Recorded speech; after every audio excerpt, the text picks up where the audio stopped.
Hello అండి, అందరికీ నమస్కారం. నేను మీ కట్ట కార్తీక్.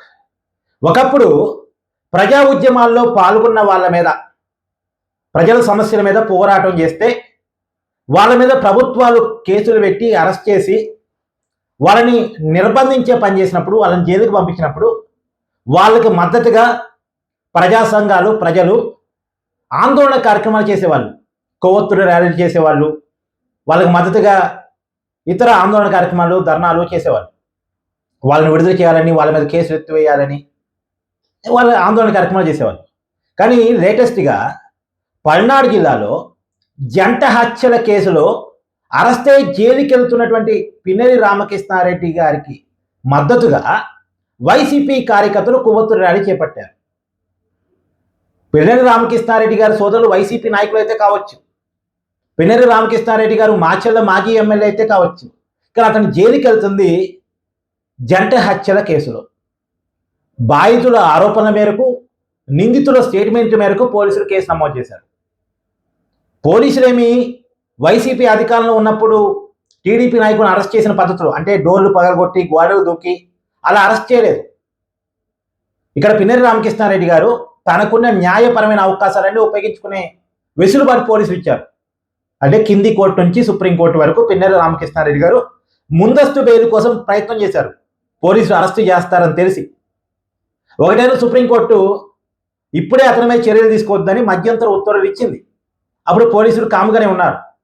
తర్వాత అదే సుప్రీంకోర్టు ప్రిలిమినరీ ఎవిడెన్స్ని చూసి ఇలాంటి వ్యక్తులకి మద్దతుగా కోర్టు ఉండవు, పోలీసులు అరెస్ట్ చేసుకోవచ్చు, నేను ముందస్తు బెయిల్ కోసం అప్లై చేస్తున్నటువంటి పిన్నెల్లి రామకృష్ణారెడ్డి సోదరుని కూడా ఆదేశిస్తున్నాము, వాళ్ళు ఇమీడియట్గా సరెండర్ కావాలని వాళ్ళకి ఆదేశాలు జారీ చేస్తే కోర్టు ఆదేశాల మేరకు పిన్నెల్లి రామకృష్ణారెడ్డి గారి సోదరులు పోలీసుల ముందు సరెండర్ అయ్యారు.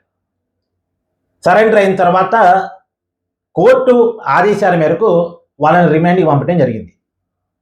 ఇప్పుడు సుప్రీంకోర్టు ఆదేశాలు ఇస్తే సరెండర్ అయినటువంటి పిన్నెల్లి రామకృష్ణారెడ్డి గారికి మద్దతుగా కొవ్వొత్తుల ర్యాలీ అంటే ఎవరికి వ్యతిరేకంగా ఇది?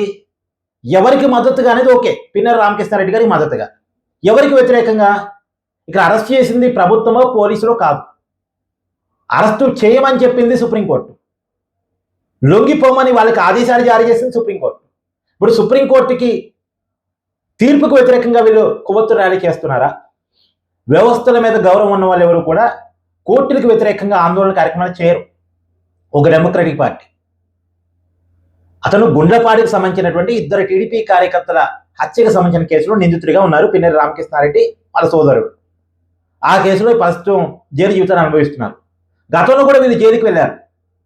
పిన్నెల్లి రామకృష్ణారెడ్డి గారు ఈవీఎం బాగలగొట్టిన కేసులో, ఎన్నికల పోలింగ్ రోజు ఈవీఎంను బాగలగొట్టిన కేసులో ఆయన జైలుకి వెళితే ఆయన్ని పరామర్శించడానికి పోయిన జగన్మోహన్ రెడ్డి గారు ఈవీఎం బాగలగొడితే కేసులు పెడతారా అని మాట్లాడారు. ఈవీఎం బాగలగొడితే కేసులు పెట్టరా? మరి ఆ రోజు కూడా కూటమి ప్రభుత్వం కేసు పెట్టినా ఎన్నికల కమిషన్ ఆదేశాల మేరకు, ఎన్నికల కమిషన్ కూడా రాజ్యాంగబద్ధ వ్యవస్థ, ఏ రాజకీయ పార్టీ వ్యవస్థ కాదు, ఎన్నికల కమిషన్ ఆదేశాల మేరకు పోలీసులు కేసు నమోదు చేశారు. అప్పుడు కూడా కొన్నాళ్ళు తప్పించుకొని తిరిగారు పిన్నెల్లి రామకృష్ణారెడ్డి గారు. ముందస్తు బెయిల్ కోసం ప్రయత్నం చేశారు. ముందస్తు బెయిల్ కోర్టులు ఇవ్వకపోవడం ఫలితంగా తప్పనిసరి పరిస్థితుల్లో పోలీసుల ముందు అరెస్ట్ కాక తప్పలేదు. పోలీసులు చాలా కష్టపడి పట్టుకుని అరెస్ట్ చేశారు వాళ్ళని.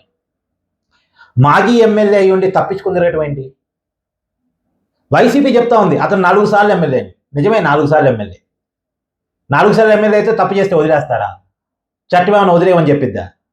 ఇంకోటి ఇక్కడ ఆలోచించుకోవాల్సింది, 4 సార్లు ఎమ్మెల్యే మొన్న ఎన్నికలు ఎందుకు ఓడిపోయాడు? అది కూడా 30,000 ఓట్ల తేడాతో ఓడిపోయాడు. కారణం ఇట్లాంటి పనులే. ఇట్లాంటి వైఖరిని జనం యాక్సెప్ట్ చేయరు ఆంధ్రప్రదేశ్ ప్రజలు. గతం వేరు, వర్తమానం వేరు. గతంలో ఏం చేసినా చెల్లుబాటు అయిందేమో. ఇప్పుడున్న పరిస్థితుల్లో ఈ జనరేషన్ రౌడీయిజాన్ని ఎంకరేజ్ చేయదు, హత్యలని ఎంకరేజ్ చేయదు, ఫ్యాక్షనిజాన్ని ఎంకరేజ్ చేయదు, గుండాయిజాన్ని ఎంకరేజ్ చేయదు. ప్రజలు శాంతిని కోరుకుంటున్నారు. మొన్న ఎన్నికల్లో వైసీపీ ఓటమికి కూడా ఇదే కారణం. దాని ఇంకా వైసీపీ గమనించలేదు. నా అభిప్రాయం ఇది. మీ అభిప్రాయాన్ని కూడా కామెంట్ రూపంలో తెలియజేయండి. Thank you.